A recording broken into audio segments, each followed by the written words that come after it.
because I was listening to Beepers and My Posse's on Broadway, old Sir Mix-a-Lot tracks before Baby Got Back, and I was like, good tracks, but it probably didn't really get a lot of spins out east. It was primarily a whole West Coast thing. Well, Baby Got Back though, but that was kind of late in the game. I mean, that wasn't so early. You know, early on, all the acts were coming out of New York, so of course there and to some degree maybe Philadelphia, but it was mostly New York, and so of course the New York acts and the New York artists had a certain, attitude. They had a certain, arrogance and cockiness and confidence that it made it seem like, we're the only ones who are going to do this. We're the only ones who have it going on, and it took the West Coast kind of a long time, really, when you think about it. It took them a number of years. It wasn't like, a number of months for people to figure it out outside of New York. It took a number of years. And since it took so long, that was another reason why East Coast artists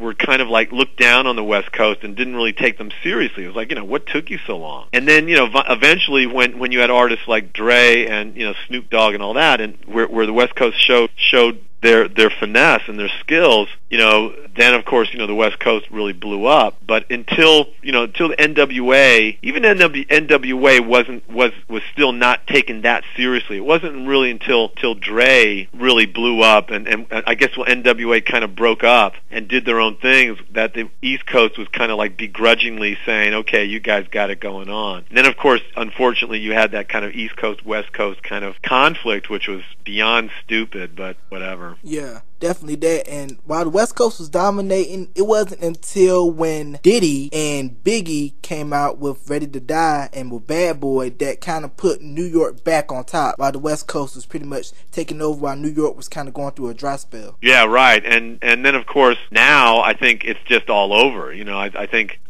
big hip hop hits are coming from the Dirty South. They're coming from the Midwest. They're coming from the West Coast. They're coming from the East Coast. They're coming from the East, Southeast. They pretty much coming from everywhere, wouldn't you say? Yeah, I definitely would say so. Now, how did you feel about Gnarls Barkley's new video Run and the Cable Access show, which pays tribute to Graffiti Rock, and Justin Timberlake pays tribute to you? Well, I have mixed feelings. I've had friends tell me, hey, imitation is the greatest form of flattery, and I guess I should leave it at that. I mean, I feel a bit mixed about it because, first of all, they're not the first ones to do a music video based on Graffiti Rock. The artists that I think they were called Lords of Brooklyn, did a music video by another group called the Assassins, I think. And they did this kind of Graffiti Rock spoof. They contacted me. They got my permission and my blessings, et cetera, et cetera. They showed a lot of respect. They weren't a large group or anything, but I don't think anyone's probably ever heard of them. But they showed a lot of respect. They took care of me. They made sure I was happy. They let me have some input in it. And the Gnarls Barkley thing, it just came out of the blue. No one contacted me. No one,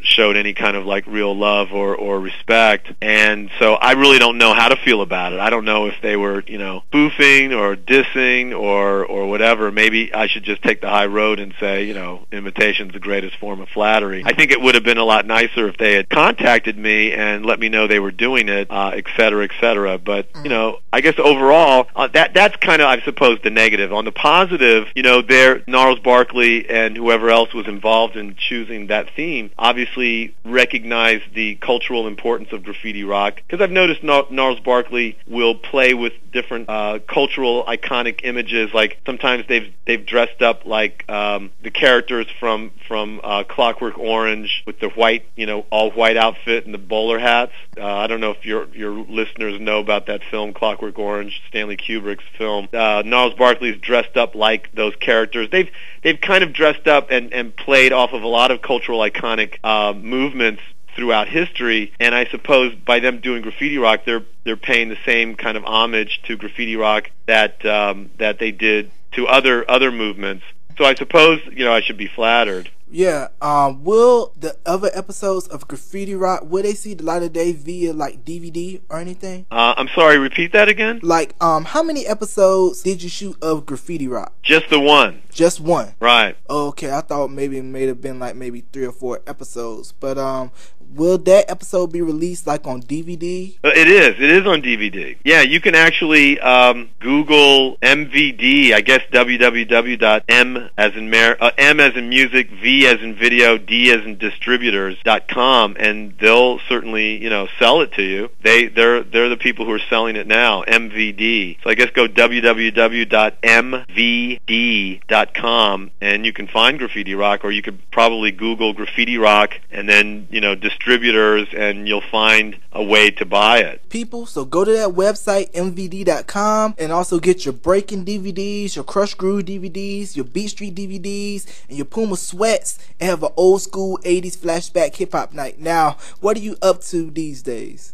So much. I'm working on a feature film called Searching for Old Tin. I'm doing a book about my history in hip-hop and the downtown scene called Confessions of a Subculturalist. I actually have a TV series that I'm putting together from live performances that I did in New York that I'm going to be putting on YouTube called Confessions of a Subculturalist. And in about a month's time, if people go to YouTube and look for, either put my name in, Michael Holman, or Confessions of a Subculturalist, they'll be able to see different stories that I've told on stage about going uptown and discovering, people like Dougie Fresh and going uptown and going different adventures I've had that I tell on stage that I'm looking to make into a TV series. But I'm going to do it on YouTube initially. I'm directing commercials and writing screenplays. I teach at Howard University, teach screenwriting and directing at Howard University in Washington. I have a ton of irons in the fire. A lot of them, are involving entertainment and film and television. Right, so you're a man with many hats. That's true. All right, now, do you have any shout-outs you want to give before we conclude this interview? Well, I'd just like to give a bunch of shout-outs to all the fans out there of